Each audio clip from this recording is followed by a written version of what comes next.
সামনে লোকসভা ভোট আর তার আগে জেলায় জেলায় আধার বাতিল। পূর্ব বর্ধমান, নদিয়া, উত্তর 24 পরগনা। আর এ নিয়েই এবার জোর জল্পনা শুরু হয়েছে। রাজ্য রাজনীতি রীতিমতো গরম। তৃণমূল নিশানা করছে কেন্দ্রের বিজেপি সরকারকে। সামনেই লোকসভা ভোট, তার আগে আধার বাতিল। বাড়িতে বাড়িতে আবার কর্তৃপক্ষের চিঠি। বর্ধমানের জামালপুরের পর নদিয়ার নাকাশিপাড়া এবং উত্তর 24 পরগনার বনগাঁয় এভাবে আধার বাতিলে রাজ্য রাজনীতি গরম। তৃণমূলের নিশানায় কেন্দ্রের বিজেপি সরকার। বিভিন্ন তপশিলি জাতির, নমশূদ্র মানুষের, মতুয়া সম্প্রদায়ের মানুষের তাদের আধার কার্ড আমাদের না জানিয়ে রাজ্যকে, ডিস্ট্রিক্ট ম্যাজিস্ট্রেটকে না জানিয়ে পুরো ডিঅ্যাক্টিভেটেড করে দেওয়া হচ্ছে। অল ইন্ডিয়া মত মহাসংঘের থেকে আমরা সেটাকে সিদ্ধান্ত নিলাম, পুরো পশ্চিমবাংলায় আধার কার্ড নিয়ে প্রতিবাদ হবে। তৃণমূলের এই আক্রমণের মোকাবিলা করতে আসরে নামতে হয়েছে বঙ্গ বিজেপিকে। যাদের আধার কার্ড সোকল ডিঅ্যাক্টিভেশন হয়েছে বলে প্রচার করা হচ্ছে, তাদেরকে আশ্বস্ত করছি, বিন্দু মাত্র ভয় পাওয়ার কোনো কারণ নেই। আজ রাতের মধ্যে সোকল ডিঅ্যাক্টিভেটেড আধার কার্ড অ্যাক্টিভেট হয়ে যাবে। কেউ দিচ্ছেন আশ্বাস, কেউ চাইছেন ক্ষমা।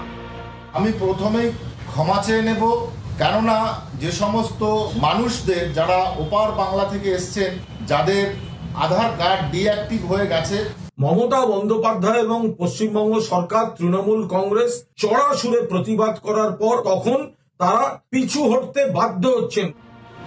শুভেন্দু অধিকারী চিঠি লিখেছেন কেন্দ্রীয় তথ্য প্রযুক্তি মন্ত্রীকে। তাঁর দাবি, মমতা বন্দ্যোপাধ্যায় কেন্দ্রীয় সরকারকে হেয় করে রাজনৈতিক ফায়দা তোলার আগে বিষয়টিকে গুরুত্ব দিয়ে দেখুন। একদিকে এভাবে তৃণমূলের আক্রমণের মোকাবিলা, আরেকদিকে এই আধার বাতিলের বিতর্কে সিএএ এর পক্ষে সওয়াল বিজেপি নেতাদের।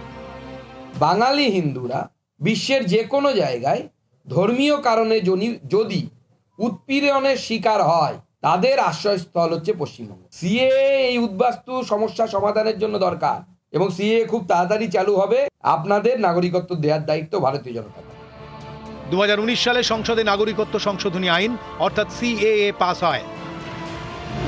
এই আইন অনুযায়ী বাংলাদেশ, পাকিস্তান এবং আফগানিস্তান থেকে সে দেশের ধর্মীয় সংখ্যালঘু অর্থাৎ হিন্দু, বৌদ্ধ, জৈন, শিখ, পার্সি এবং খ্রিস্টানরা উৎপীড়নের কারণে এদেশে আশ্রয় নিতে চাইলে তাদের নাগরিকত্ব দেবে ভারত।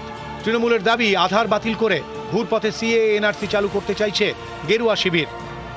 এই ওয়ার্ডে 90% এসসি তপশিলি মতুয়া ভক্তদের বসবাস। শান্তনু ঠাকুর বলছেন হিন্দুরা কখনো এখান থেকে যাবে না, উনি আমাদের মতুয়াদের তাড়ানোর ব্যবস্থা করেছে। রাজনৈতিক তরজা তুঙ্গে, তারই মধ্যে ফের আধার বাতিল। ভারতে বসবাস করার শর্ত পূরণ হয়নি, এই কারণ দেখিয়ে বাতিল করে দেওয়া হয়েছে আধার কার্ড। কদিন আগেই পূর্ব বর্ধমানের জামালপুরে একের পর এক বাড়িতে আধার কর্তৃপক্ষের চিঠি যায়। তৃণমূল কংগ্রেস যখন একটা সরকার পরিচালনা করছে, সেই জায়গায় কেন্দ্র সরকার চাপ সৃষ্টি করার চেষ্টা করছে। আমরা চেষ্টা করছি যে কিভাবে কি সমস্যার সমাধান করা যাবে। বর্ধমানের জামালপুরের মতোই আধার কার্ডের রাঁচি অফিস থেকে চিঠি গিয়েছে উত্তর 24 পরগনায় মতুয়া প্রধান বনগাঁ এবং নদিয়ার নাকাশিপাড়ায়। এখন দেখছি আধার কার্ড বাতিল হয়ে গেছে, ব্যাংকের বই এগুলো সব নষ্ট হয়ে যাবে। আমরা এই নিয়ে খুব চিন্তা ভাবনায় আছি।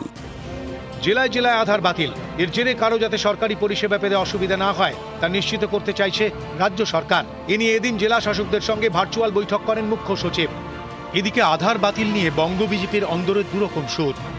বিজেপি সাংসদ সুকান্ত মজুমদার আশ্বাস দিয়েছেন খুব তাড়াতাড়ি সব ঠিক হয়ে যাবে। বিজেপির আরেক সাংসদ শান্তনু ঠাকুর ক্ষমা চেয়েছেন, কিন্তু শুভেন্দুর দাবি ভিন্ন। It is clarified that no Aadhaar number has been cancelled. আমার কথা নয়, আধার অথরিটি কমপ্লিটলি বলে দিয়েছে, আপনাদের কোনো গ্রিভেন্স থাকলে এখানে জানাবেন। নিউজ 18 বাংলা।